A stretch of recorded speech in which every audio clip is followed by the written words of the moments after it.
A black woman approaches the priority check-in line, dressed sharply and carrying herself with quiet authority.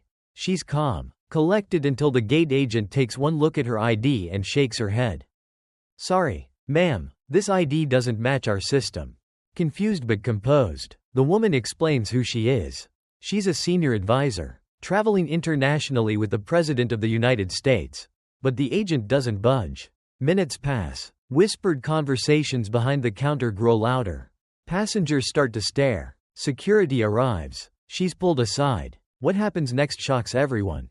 Because just as the situation begins to escalate, a Secret Service agent steps forward and everything changes. Stay with me, because this story isn't just about one woman. It's about the assumptions we make and the barriers that still stand today. Let me know where you're tuning in from. And if this story hits home, don't forget to like and subscribe. Maya Brooks never cared much for airports. There was something unsettling about the way they hummed with anticipation. The hurried footsteps, the forced smiles of flight attendants, and the monotony of security announcements echoing across the vaulted ceilings. Airports were, in a way, theaters of performance where people wore politeness like armor.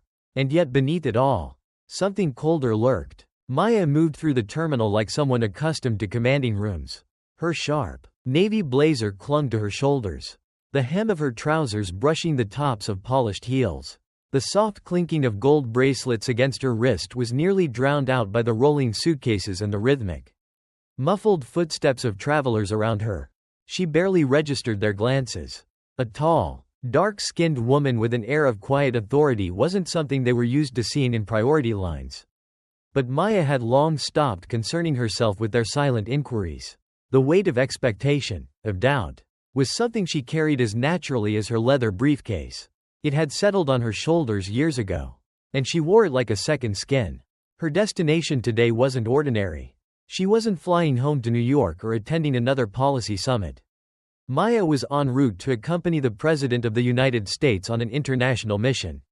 As one of his senior advisors, she had spent years earning this place at his side, navigating the minefield of Washington politics with the same precision she applied to every room she entered. This wasn't luck, it was the result of relentless, back-breaking work, and yet, she knew it wouldn't be enough. It was never enough. The check-in counter gleamed ahead, and Maya approached, sliding her boarding pass and government ID onto the polished surface. The woman behind the counter, with her neat blonde bob and a name tag that read, Patricia, glanced at the documents. Patricia's eyes flicked up, her polite smile faltering for just a breath. It was subtle, a half-second hesitation, the narrowing of eyes just enough to signal the quiet disbelief that had become all too familiar.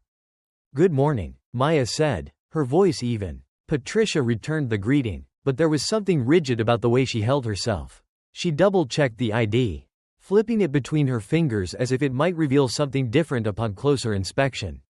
Maya had seen this dance before. "I'll need just a moment," Patricia said, not meeting her gaze. Maya's lips pressed into a thin line. She stepped aside but kept her eyes fixed on the counter, watching as Patricia leaned toward her colleague, whispering in hushed tones. And just like that, the world inside the airport shifted. The air grew heavier, like the first crackle of thunder on the horizon. Maya heard the murmurs, the low ripple of curiosity spreading behind her. A few passengers in line turned their heads, some pretending to look at the flight information screen but lingering just long enough to catch glimpses of the exchange. Maya stood tall. She thought about her father. The way his hands would clench around the steering wheel when a police car slowed beside them during long drives home. How he'd told her, in the firm yet gentle tone he reserved for life lessons, "Don't give them a reason, Maya. They'll look for one, but don't hand it to them." Patricia disappeared into a small office behind the counter, leaving Maya waiting under the scrutinizing gaze of strangers. It wasn't anger Maya felt, it was exhaustion. A bone-deep tiredness that settled beneath her ribs, stretching out in all directions. This was not the first time she had been asked to justify her presence.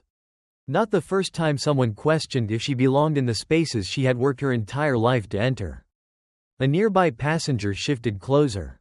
Maya caught his glance, a middle-aged man with a paunch barely hidden by his windbreaker. His eyes flicked from her ID on the counter to her face, then back again. "Problem with the paperwork?" he asked Patricia's absent presence. Maya didn't answer, but she could feel the quiet smirk tugging at the corners of his mouth. Like he'd already drawn his own conclusion.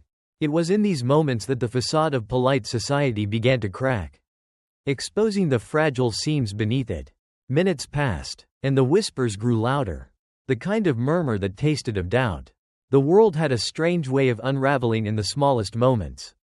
Maya's hands tightened around the strap of her bag, her nails pressing into the leather. But her posture remained impeccable. This was a skill one learned over years of standing on debate stages, walking through corporate offices, and sitting at tables where she was the only person who looked like her. By the time Patricia returned, Maya could see it in her eyes, the reluctance, the stiff smile she wore like a shield. "I'm sorry for the delay," Patricia began, "but there seems to be an issue with your ID." Maya arched a brow. "An issue?" she asked. "It's government issued. I assure you it's valid." Patricia didn't waver. "It's not matching the priority boarding information in the system. I'm going to need to escalate this to security." There it was. The inevitability of it all. Maya didn't argue. She could already see the uniformed officers approaching from across the terminal. The storm had arrived. Maya Brooks knew the feeling well. The weight of the room had shifted, and it was now tilting slowly, subtly, in her direction. The security officers approached with the kind of pace that suggested they weren't sure if they were heading toward a minor inconvenience or the start of something worse. They didn't move fast, there was no reason to yet. But Maya could see it in their eyes, in the stiffness of their shoulders. They were already bracing themselves for whatever version of the story they had quietly constructed. She forced herself to remain still. Any movement, any twitch, could be misread as impatience or defiance. She had lived long enough to know the game wasn't just about what was said. It was about the silent rules written in the spaces between words. One of the officers, a tall man with light brown skin, glanced briefly at Maya's ID before looking at Patricia. The question lingered in the air, unspoken but clear. "What's the problem?" Patricia's response was a simple, clipped gesture toward Maya, as if that explained everything. The tall officer shifted, stepping closer. "Ma'am, we need to verify your identification. Can you follow us, please?" It wasn't a question. Maya's fingers curled around the edge of the counter. But she smiled, soft and polite, the way her mother had taught her to do in moments like these. "Is there a reason this can't be done here?" she asked. Voice smooth but firm. The officer's eyes didn't waver. "It's just a precaution." Precaution. A word that always felt heavier when it landed on people who looked like her. Maya let out a slow breath. Steadying herself before nodding, she retrieved her ID from Patricia's outstretched hand, careful to avoid touching the woman's fingers. As she followed the officers, Maya could feel the eyes on her back. It wasn't just curiosity. It was the familiar gaze of suspicion, thinly veiled by the politeness people wore like masks in public spaces. Her heels clicked softly against the floor, but the sound echoed, filling the spaces between whispered conversations. Two women near the gate exchanged quiet glances. A man in a faded baseball cap shifted in his seat, lips twisting in what might have been satisfaction or something far less readable. They didn't know Maya, but that didn't matter. The walk to the small security office tucked behind the terminal felt longer than it should have. The walls seemed to close in as they approached, the hum of the airport growing distant, fading behind the heavy silence that now clung to her like a second skin. Inside, the room was sterile gray walls, a table, two chairs. It was the kind of room designed to make people feel small, insignificant. Maya sat carefully, placing her bag on her lap, fingers resting on the soft leather as if it might anchor her. The officers stood by the door, speaking in low voices, their words muffled but deliberate. The taller officer returned, taking the seat across from her. His expression was unreadable. "Ms. Brooks," he began, carefully weighing each word. "The airline staff flagged your ID because they couldn't match it to their system. We're working to clear this up, but it may take some time." Maya arched a brow. "This is a government-issued ID. If there's any doubt about its legitimacy, I'd be happy to contact the White House directly." The officer's lips pressed into a thin line. "That won't be necessary, but I suspect it might," Maya replied, leaning forward slightly, "because I've been through enough of these precautionary checks to know how this ends if no one intervenes." Her words hung between them, sharp and unyielding. The officer looked away for just a moment, a flicker of discomfort crossing his face, but it was long enough. The door opened behind him, and Maya's breath caught at the sound of familiar footsteps. She didn't have to look up to know who had arrived. A smooth voice, low but commanding, cut through the room. "Is there a problem here?" Maya turned just as the Secret Service agent stepped inside, his badge catching the light. He wasn't smiling. The officer across from her straightened immediately, hands folding neatly in front of him. "No, sir," he said quickly, "just verifying credentials." The agent's gaze flicked to Maya, and she allowed herself the smallest exhale. "This woman is part of the president's delegation," the agent said, his voice leaving no room for misinterpretation. "Her credentials are not to be questioned. If you need further verification, I suggest you call my office directly." The room was still, the weight of the agent's words pressing down like a hammer. Maya didn't speak. She had learned long ago that silence could be louder than words when wielded correctly. The officer nodded, rising from his seat. "Of course. Apologies for the confusion." But Maya didn't miss the flicker of resentment in his eyes as he stepped away.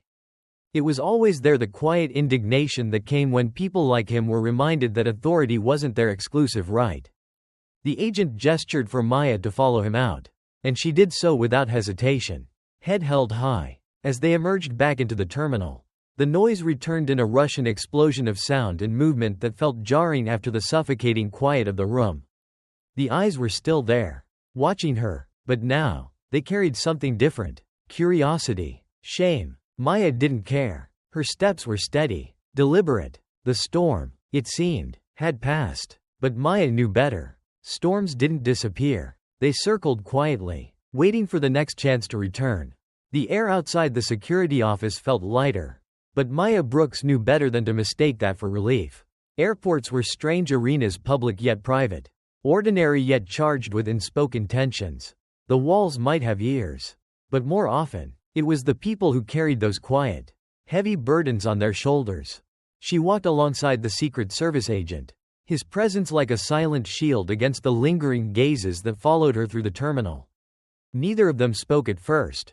There was an understanding between them, the kind forged not through words but through experience, the knowledge of what it meant to occupy spaces that others believed weren't meant for you. As they approached the gate, the agent slowed his pace. "You shouldn't have had to deal with that," he said quietly. Maya glanced sideways at him, her expression unreadable. "I know." He stopped, turning to her fully. The soft hum of the airport stretched between them, passengers rushing past with the urgency of people desperate to leave behind whatever awaited them on the ground. "Would you like me to stay?" he asked, his voice steady but not forceful. Maya smiled, but it didn't reach her eyes. "I've been handling things like this for a long time." She adjusted the strap of her bag. "I'll be fine." The agent nodded, his gaze lingering for just a second longer before he stepped back, disappearing into the crowd. Maya pressed forward, but the calm was fleeting. At the priority boarding line, Patricia was back behind the counter, her expression carefully neutral as Maya approached. "I apologize for the misunderstanding earlier, Ms. Brooks," Patricia said with a stiffness that betrayed the absence of sincerity. "Everything is in order now." Maya held Patricia's gaze for a beat too long. It was an old game. This one, she could see the discomfort beneath the woman's professional mask, the quiet scramble to regain composure. "Good," Maya replied, her voice clipped. "I'd hate to think something as simple as matching a name to an ID could cause so much trouble." Patricia's lips twitched, but she said nothing more.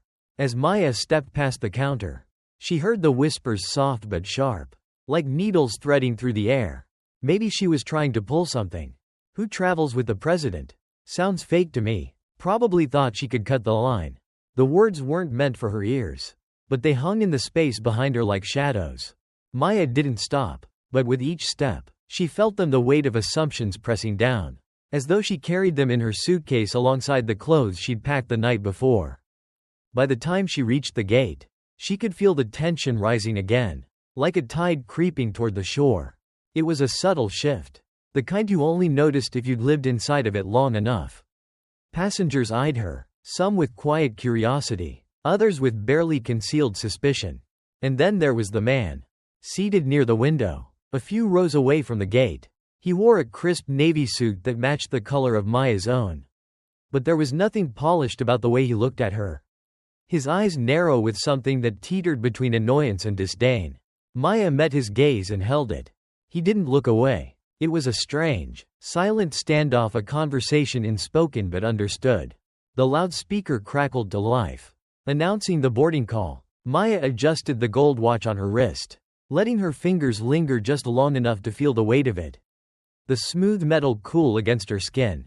She stepped forward. The moment her boarding pass beeped at the gate, she felt it a ripple, like the faintest shift in the wind before a storm.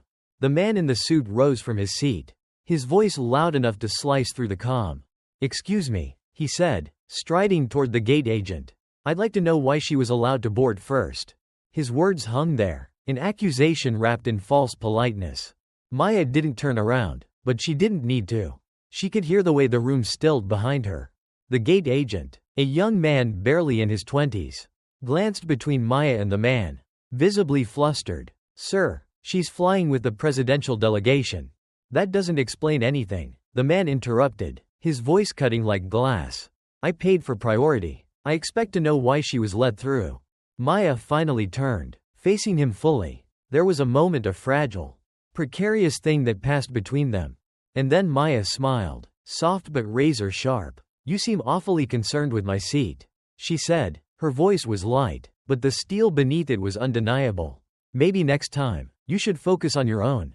The man's eyes narrowed, but he said nothing more. The gate agent swallowed visibly, motioning Maya forward once again. She walked down the jet bridge, each step deliberate, feeling the weight of that man's stare lingering long after she disappeared from view. But as Maya settled into her seat and the plane began to fill, she knew one thing for certain.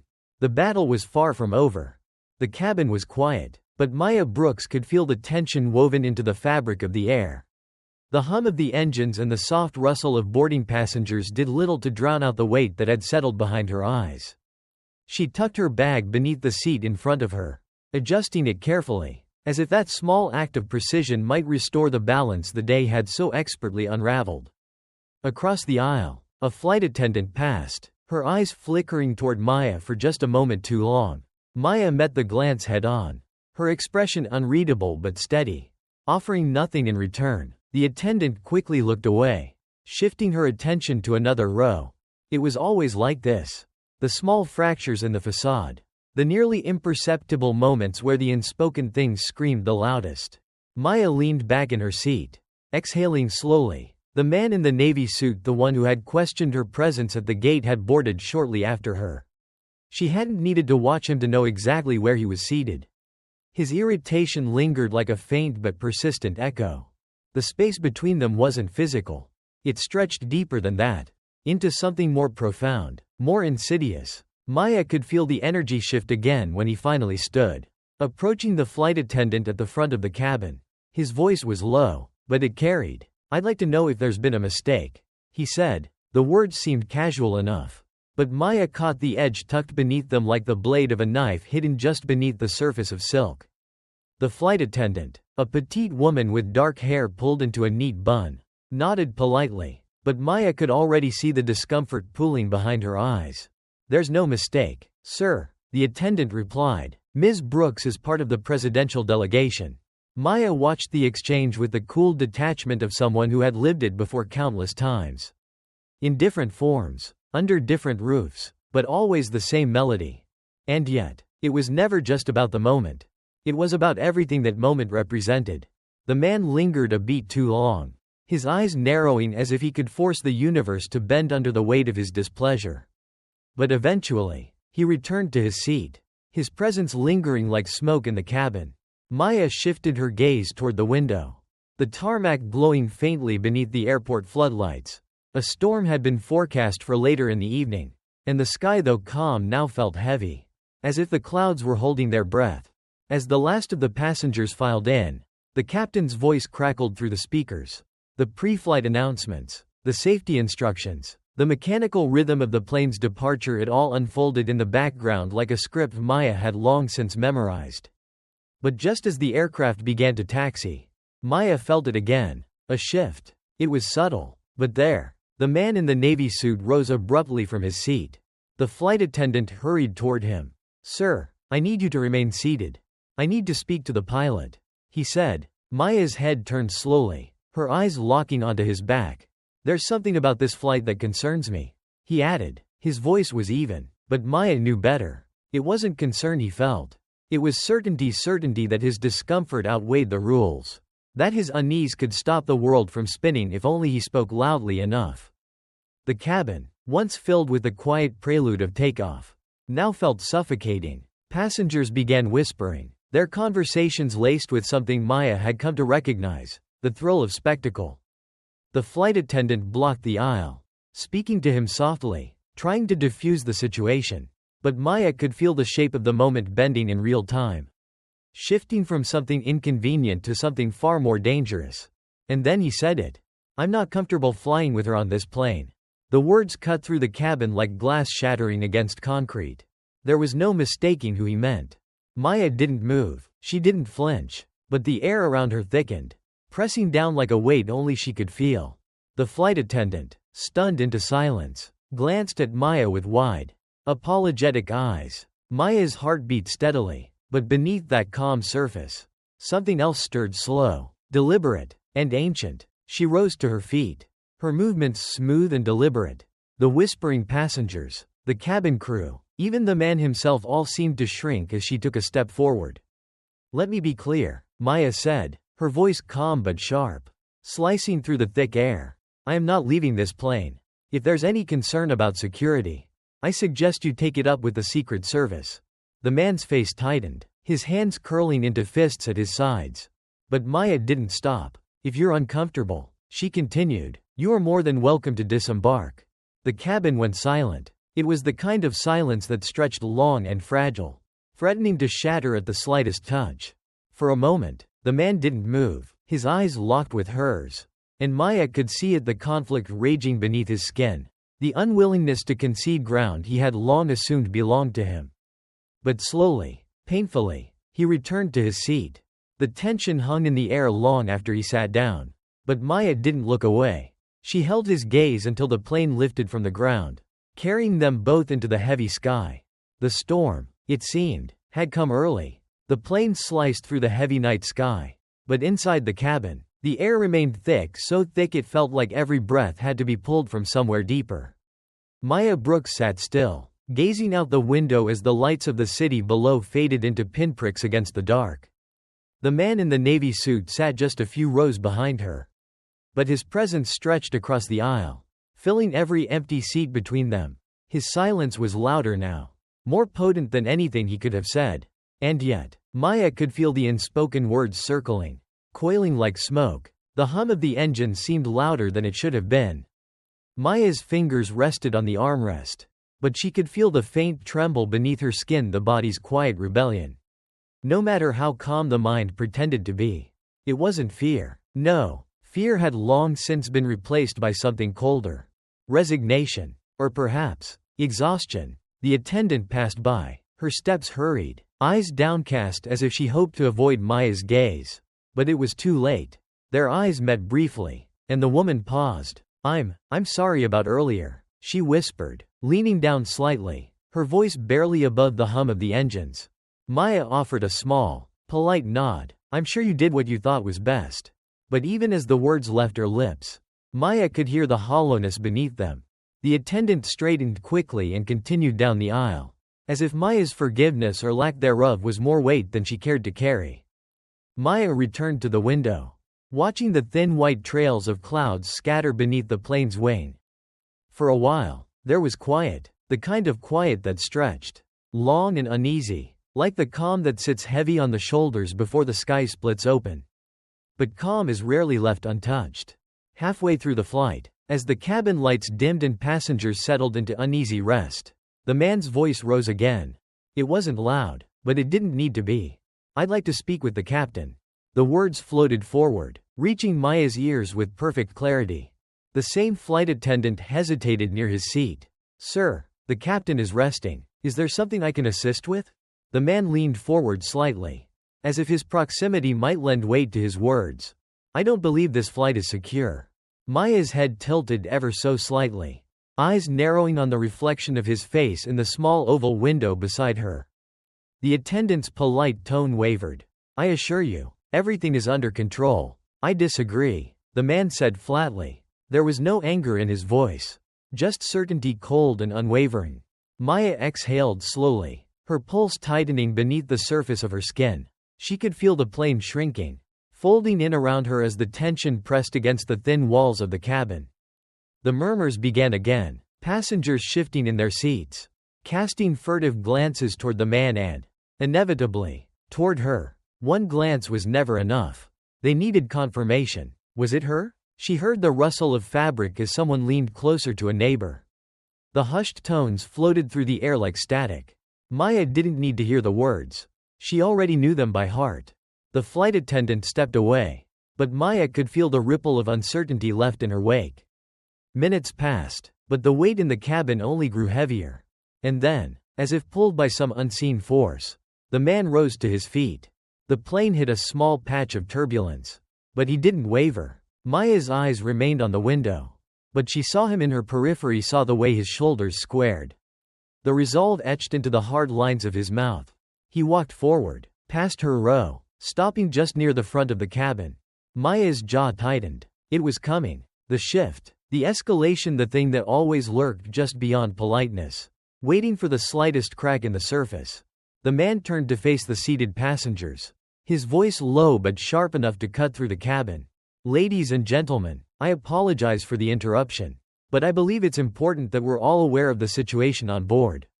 Maya's eyes drifted closed, just for a breath, as if she could somehow shield herself from the inevitability of what was unfolding. "There is a passenger traveling with us," the man continued, his gaze flicking toward Maya, "whose presence raises certain concerns." Maya didn't move. She could hear it, the shift in the crowd, the unease, the tightening grip on armrests, the quiet panic that crept in, seeping through the thin cracks of reason. "She claims to be traveling with the presidential delegation," the man said, his tone carefully controlled, "but I, for one, haven't seen any proof." The plane was still moving forward, but inside the cabin, everything had stopped. Maya could feel their eyes now, burning against her skin. There was a long, pregnant pause. And then, without a word, Maya rose from her seat. The simple act of standing felt louder than his accusations. Every movement, slow, deliberate, carried the weight of something older than the plane they sat in. Older than the flight itself. She turned, meeting his gaze directly. "I don't owe you proof of anything," she said, her voice soft but cold enough to freeze the air between them. The man's mouth opened, but no words came. Maya stepped forward, the narrow aisle offering just enough space for the two of them to occupy. "If you feel unsafe," she added, her voice unwavering, "I invite you to step off at the next landing.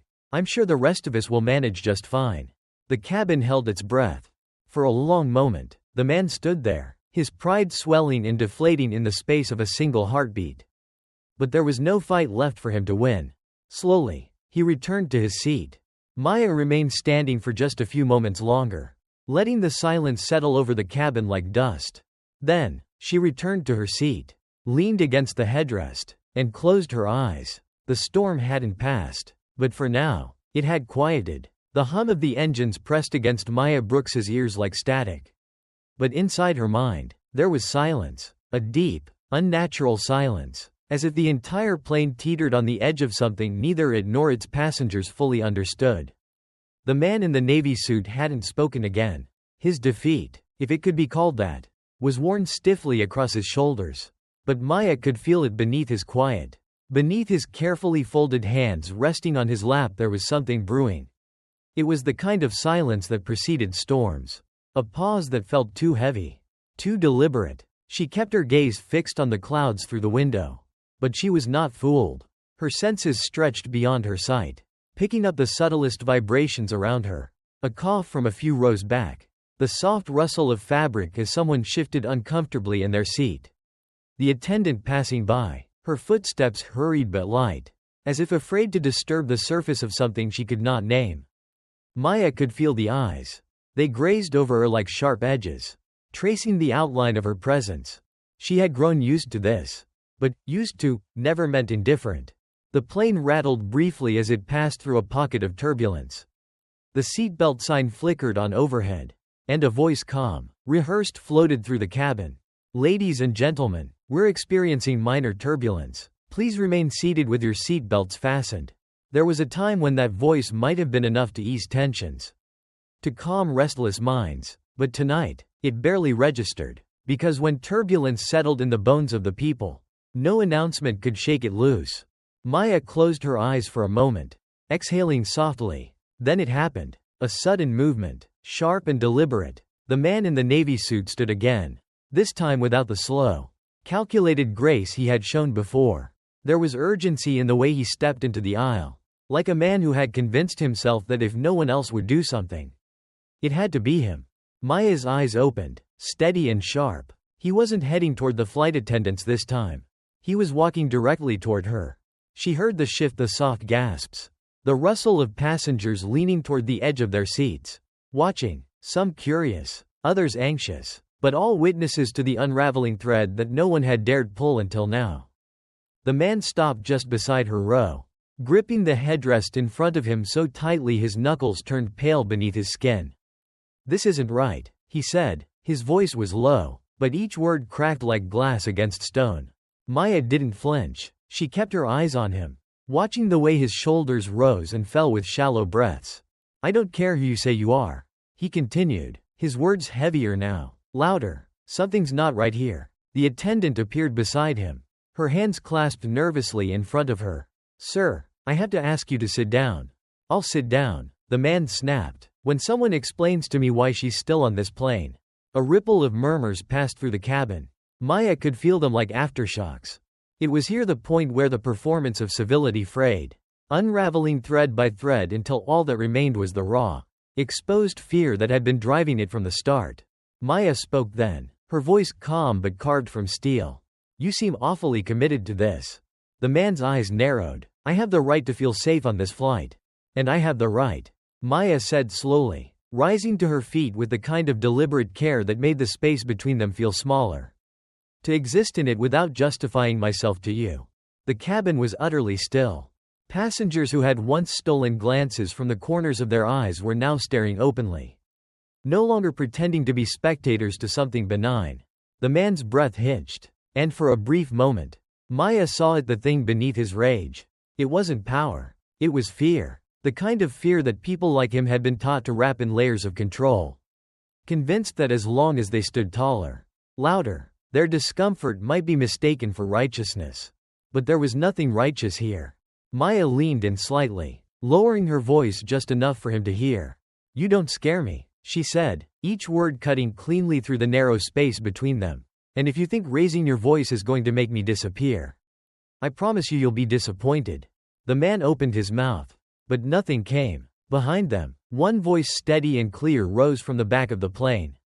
"She has a seat," the older woman said firmly, her voice echoing down the aisle. "Let her sit in it." Heads turned toward the source. An elderly black woman, her silver hair pulled into a soft bun, sat with her arms crossed and eyes narrowed. Another voice joined her. "She's not the problem here." And then another. "Let the flight take off." Maya held the man's gaze for just a second longer, until she saw the fight drain from his eyes. Slowly, painfully, he let go of the headrest, his fingers shaking slightly as he lowered himself back into his seat. The flight attendant exhaled, shoulders sagging with relief. Maya lowered herself back into her seat as well. But this time, the air felt lighter, not because the battle was over, but because, for the first time, she wasn't fighting it alone. For a brief moment, the cabin settled. The man in the navy suit sat stiffly, his back pressed rigid against the seat as though he could sink into it and disappear.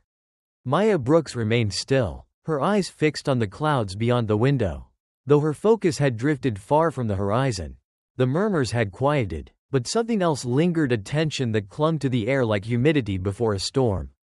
It wasn't over. It never was. Maya could feel the man's presence behind her, coiled tight like a spring. Even in silence, some people could make their discomfort fill the room. The flight pressed on, and with each passing minute, the quiet thickened. But then, the plane jolted. A pocket of turbulence rocked the cabin. sending trays rattling and heads turning toward the windows as if the sky might offer some explanation. The captain's voice broke over the intercom. "Ladies and gentlemen, we've hit a small patch of rough air. Please remain seated with your seatbelts fastened. This should pass shortly." But it didn't pass. The turbulence worsened, shaking the plane hard enough to elicit small gasps from the passengers. The cabin lights flickered, and a few overhead bins creaked, as though uncertain whether to hold fast or surrender to gravity. Maya's fingers curled around the armrest. She wasn't afraid of flying. Years of international travel had dulled that fear, but she wasn't naive either. People revealed their truest selves when they felt the thin veil of control begin to slip. And she could feel it slipping now. The man behind her shifted again. His breathing, once slow and controlled, had turned shallow. The plane jolted sharply, and his voice cut through the cabin like a blade. "This is exactly what I was talking about." Maya's eyes closed. She had been waiting for this. "It's not the turbulence," he continued, louder now, addressing no one and everyone at once. "It's her. I've flown enough to know when something doesn't feel right." The passengers stirred, some muttering, others simply listening, waiting to see which way the wind might blow. The flight attendant appeared beside him. The same tight, polite smile etched across her face. "Sir, I assure you, there's no connection between the turbulence and any passenger on this plane." But the man wasn't interested in assurances. "She's the reason we're in this mess," he said, pointing an accusatory finger toward Maya's seat as if she could somehow summon storms from the sky.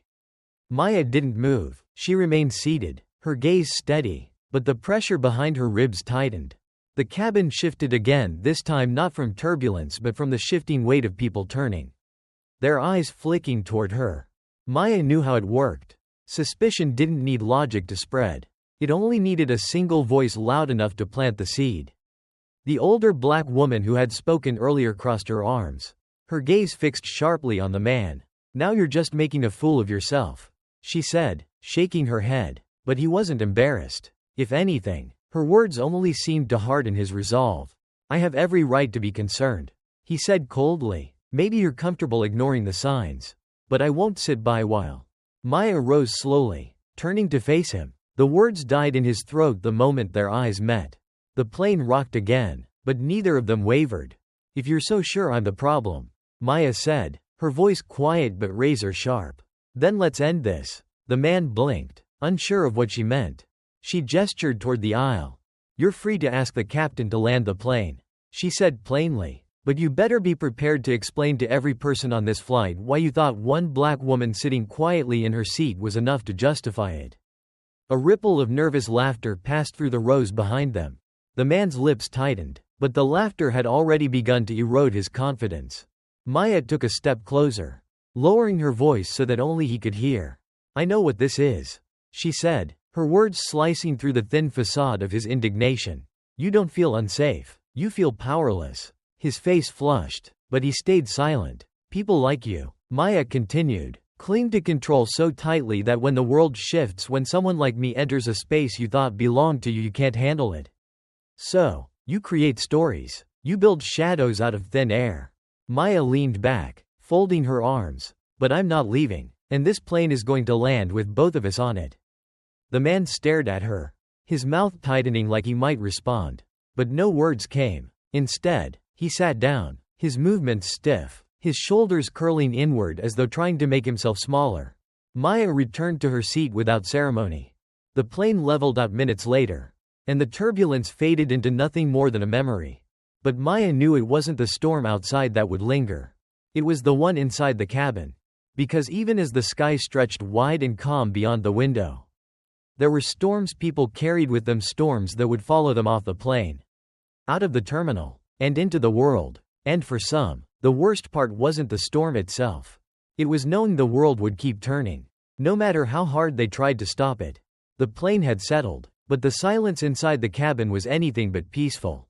It wasn't the calm that came after a storm, it was the fragile, brittle quiet of a room where nothing had been resolved, only postponed. Maya Brooks sat with her back straight, hands resting on her lap, but her senses stayed sharp, attuned to the shifting weight of the man seated behind her. She could feel him there, even without turning around, his discomfort, His quiet fury, it filled the space between them like smoke that refused to clear. The other passengers were pretending to read, to sleep, to stare blankly at their tray tables as if the world hadn't just peeled back and revealed itself for what it was. Maya knew better. They weren't ignoring the man. They were watching him through lowered eyes, bracing for him to erupt again. She had seen it before, the way the fragile thread of control dangled above people who believed the world bent for them. The thing about men like him was that they didn't know how to lose. Not in public. The seatbelt sign flickered off. But no one moved. It was a strange, collective stillness. Maya exhaled slowly, pressing her palm flat against her knee, grounding herself. And then, as if sensing that the moment was slipping too far from his grasp, the man behind her spoke louder this time. Loud enough for everyone to hear. "You're all going to pretend this is normal?" His voice cracked like a whip in the cabin, shattering the thin glass of unspoken truce. A few heads turned toward him. Cautiously, warily. "I'm not the only one thinking it," he continued, his words gaining momentum, pulling every passenger into the web of his unraveling. "This isn't about safety or turbulence. This is about her." Maya's eyes narrowed at the use of her like she was something separate. Something that required distance even in conversation. "You all know it," the man went on, gesturing broadly to the cabin. "You just don't want to say it out loud. But I will. I don't know who she claims to be. But she shouldn't be here." Maya didn't move at first. She let his words hang there, heavy and bloated, allowed them to fill every inch of space he needed them to occupy. Because she knew when the room finally turned against him, it wouldn't be because of her.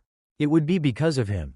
It was the older woman in the back, the one with silver hair and a voice like iron. Who spoke first? "You done yet?" she asked, her voice cutting clean through his rant like the edge of a knife. The man blinked, startled by the interruption. "You've been talking since we left the ground," she continued, leaning forward slightly, hands resting on the armrests like she was sitting at her kitchen table. "Not 30,000 feet in the air. If something was going to happen, don't you think it would have happened by now?" A faint ripple of laughter skated across the cabin. But it wasn't humor that carried it. It was relief that someone else had finally taken the air out of him. Maya didn't turn. Not yet. She let the woman's words settle.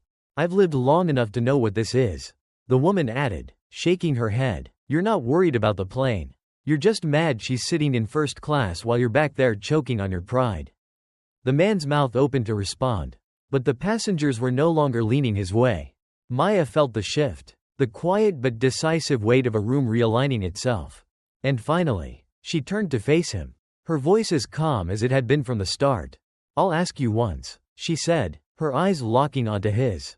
"What exactly do you think happens next?" He stared at her, his breathing shallow but quick. "You've said your piece. You've let everyone know how you feel," she continued, her tone soft, almost sympathetic. "But now you're standing here with the entire flight watching. And there's only one question left." She let the pause stretch, heavy with inevitability. "Are you going to sit down like the rest of us?" she said, her voice dropping lower. "Or are you going to make this your defining moment?" The man's jaw tightened. Maya saw it, the flicker of doubt. The sudden, unwelcome realization that the stage he'd built for himself might not hold the weight of the performance. The silence deepened, stretching long enough for the truth to settle into the seats around them. Slowly, deliberately, the man stepped back, lowering himself into his seat with a stiffness that betrayed his shame. The plane exhaled with him. The passengers looked away, suddenly uninterested, eager to retreat into their own worlds, relieved to let the curtain close. Maya turned back to her seat. But she didn't exhale with them. She knew better. People didn't forget moments like this. They carried them, stuffed them down, packed them tight, and carried them like stones in their pockets. And Maya, more than anyone, knew what happened when people carried too many stones. They started looking for someone to throw them at. The plane sliced through the night sky, steady and unbothered by the turbulence that had rattled its passengers just moments before. But inside the cabin, the weight of something unspoken lingered, something heavier than air. Maya Brooks felt it pressing against the back of her neck. The way you feel someone staring at you long after they've looked away. She sat with the quiet dignity of someone who knew how to bear things that weren't meant to be borne. Behind her, the man had fallen silent. But silence was rarely surrender. More often, it was retreat, a pulling back. Not to reflect, but to reload. Maya had learned that silence doesn't end things. It merely gives them time to grow sharper. The flight attendants moved carefully through the aisles, offering drinks. Smiles stretched tight across their faces as if pretending nothing had happened might stitch the moment shut. But Maya could see it in their eyes, the unsettled glint that comes when people realize the world is not as neatly folded as they once believed. A young woman sitting across from Maya whispered to her seatmate. Their eyes flicked toward her before darting away, as if they'd been caught staring at something they didn't quite understand. Maya knew what they were thinking.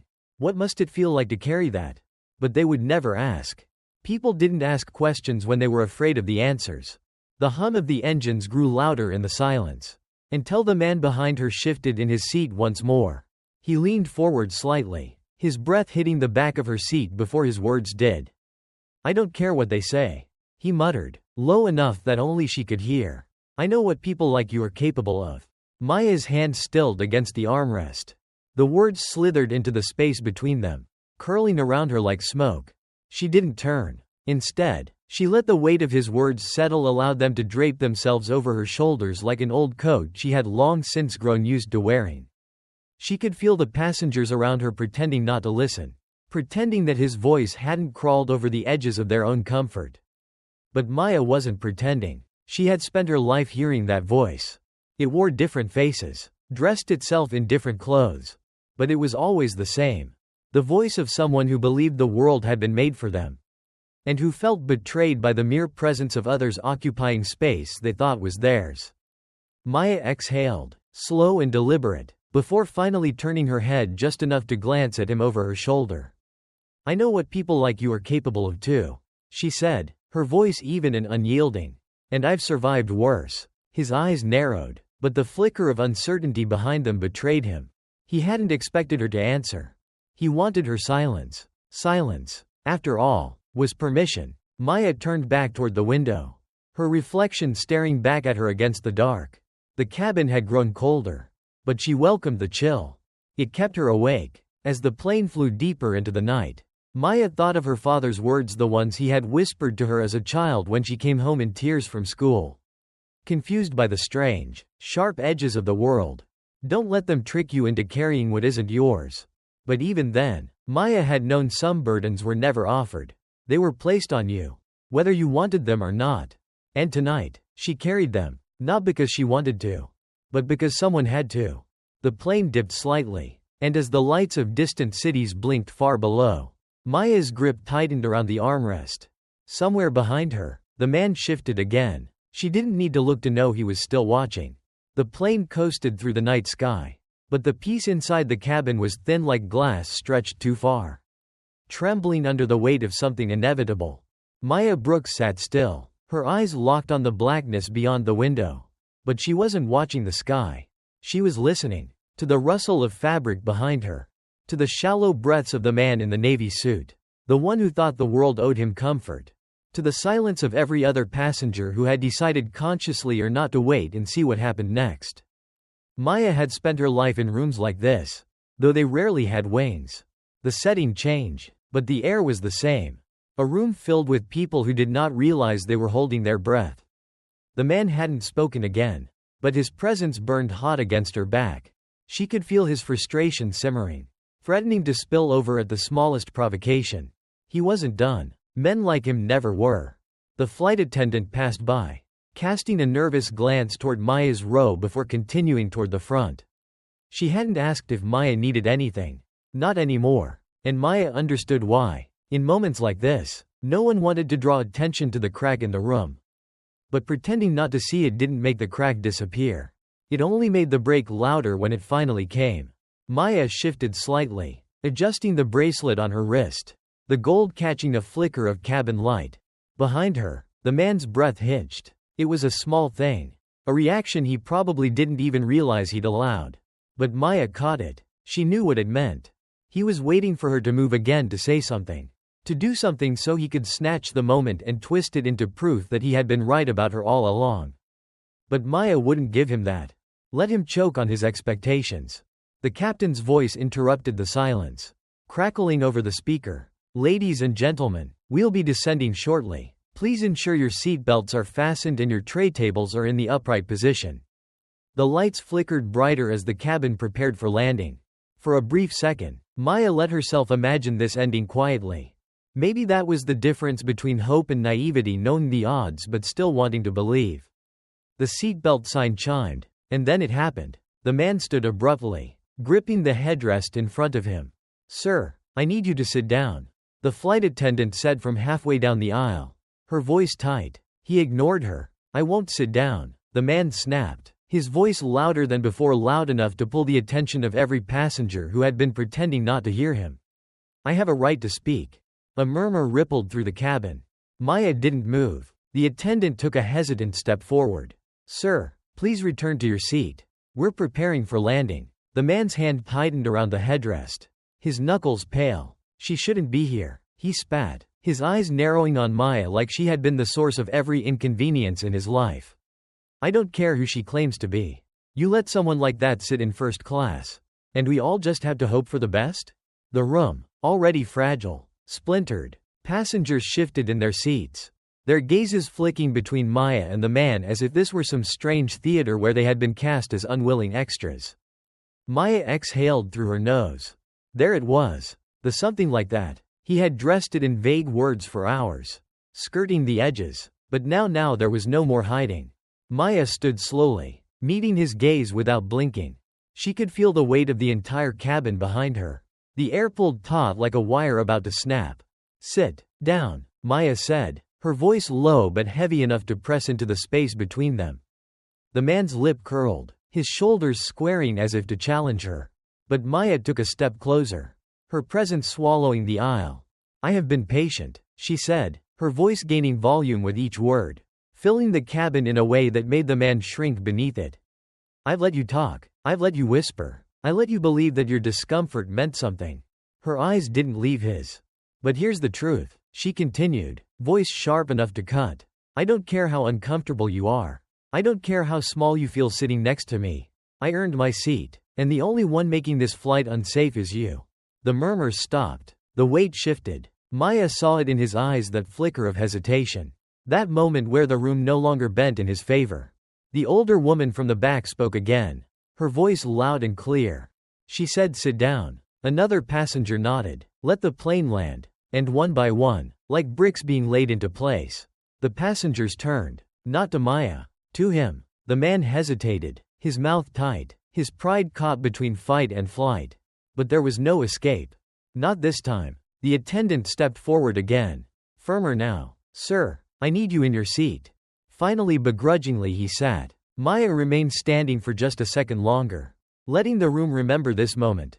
Then, with the kind of grace that could not be shaken by turbulence or men like him, she lowered herself back into her seat. The cabin exhaled, but Maya didn't, because she knew this wasn't the end. It never was. The plane began its descent, but the atmosphere in the cabin clung to Maya Brooks like wet wool. The man in the navy suit sat rigid behind her, his arms crossed, his foot tapping steadily against the floor, small, defiant acts of resistance that spoke louder than words. Maya could feel it. The air had shifted, but not in the way most people might have hoped. There was no neat resolution here, no sudden epiphany that would pull this man from the world he had built inside his head. Because the truth, the real, raw truth, was that men like him didn't leave these moments behind. They carried them like wounds. And when the wound didn't heal, they blamed the person who had exposed it.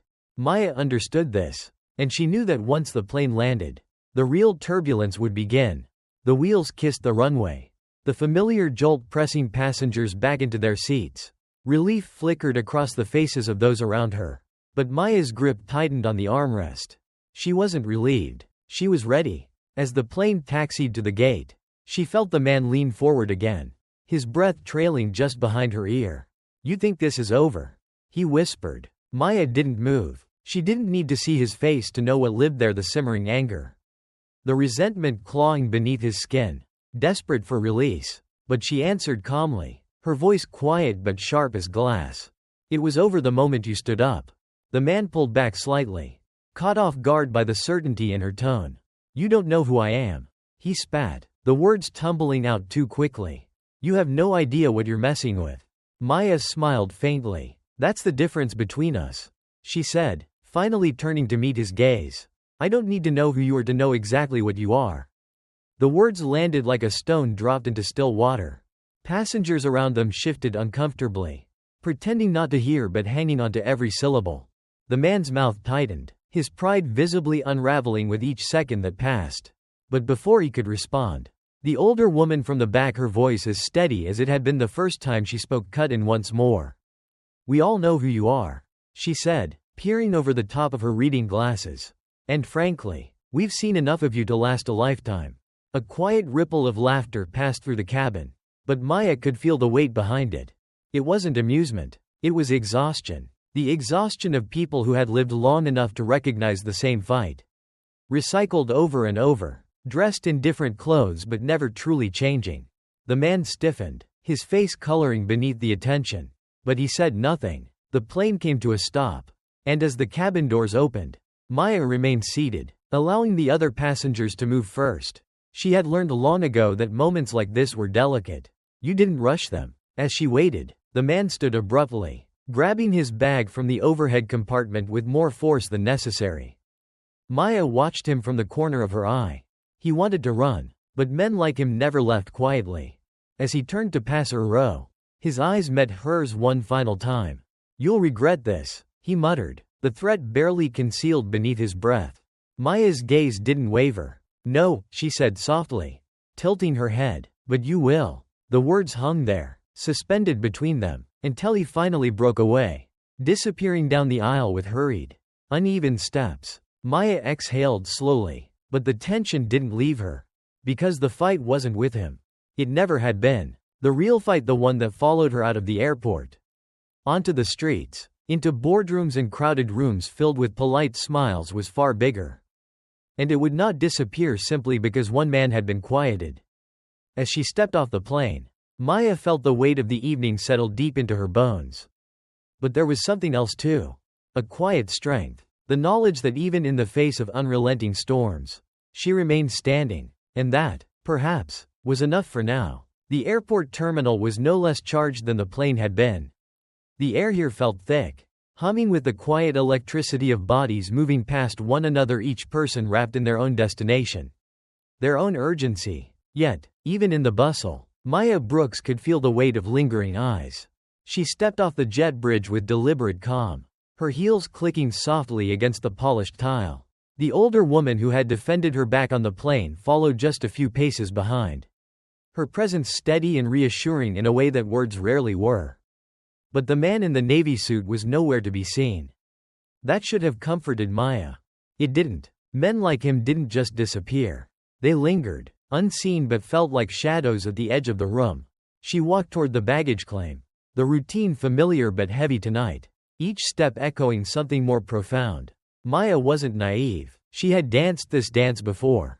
And she understood that just because the plane had landed didn't mean the turbulence was over.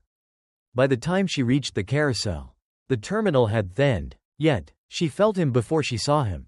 He was standing by the exit, his bag at his feet, arms crossed tightly over his chest like he was holding himself together by force alone.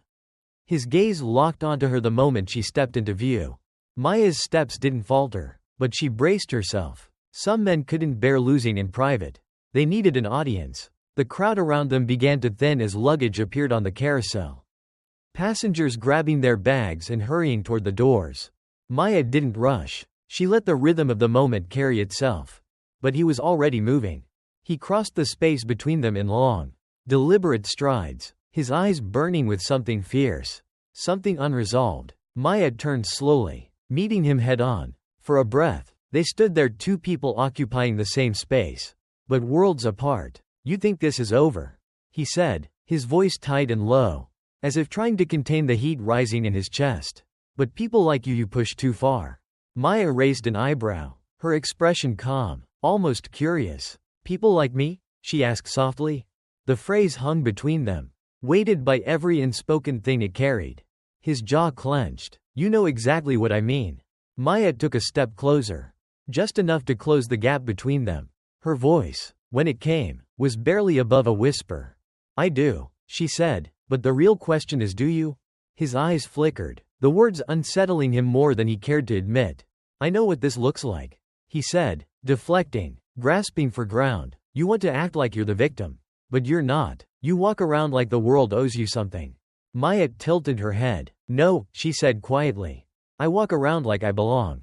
And that bothers you. The man's shoulders tensed, his fists curling tightly at his sides. You don't know me, he muttered. Maya's eyes softened not with sympathy, but with something deeper, more resolute. I don't need to, she replied. Behind them, the older woman from the plane lingered at a distance, watching carefully, arms crossed but ready to intervene if necessary. The man opened his mouth to speak again, but whatever he meant to say fell short. His anger, so sharp just moments before, wavered beneath the weight of something heavier. Shame. Or perhaps it was simply the realization that this moment, no matter how loud he made it, would not undo what had already happened. Maya let the silence stretch, offering him no escape. Finally, with a muttered curse, he grabbed his bag and turned toward the exit. He didn't look back. Maya watched him disappear through the glass doors, his reflection swallowed by the night beyond. The older woman approached quietly, stepping beside Maya with a soft sigh. Well, the woman said, breaking the silence, that one's going to lose sleep tonight. Maya smiled faintly, the tension in her chest finally beginning to unwind. Maybe, she replied, her gaze drifting to the terminal entrance. But not as much as he should. The woman chuckled softly, shaking her head. You handled that well, she said, better than I would have at your age. Maya glanced at her. You've had your share of practice, I imagine. Oh, honey, the woman said, her eyes glinting with something both heavy and bright. More than my share. They stood there for a moment longer. Two women bound by the quiet, unrelenting weight of history, the kind that refused to stay in the past. Finally, Maya's bag tumbled onto the carousel. She retrieved it, nodding once to the older woman in quiet gratitude. As she made her way toward the exit, the city lights spilling through the glass, Maya Brooks felt the weight of the evening still pressing against her shoulders. But she carried it the way she always had. Head high, back straight, because the world, as broken and bruised as it was, still turned. And for now, that was enough.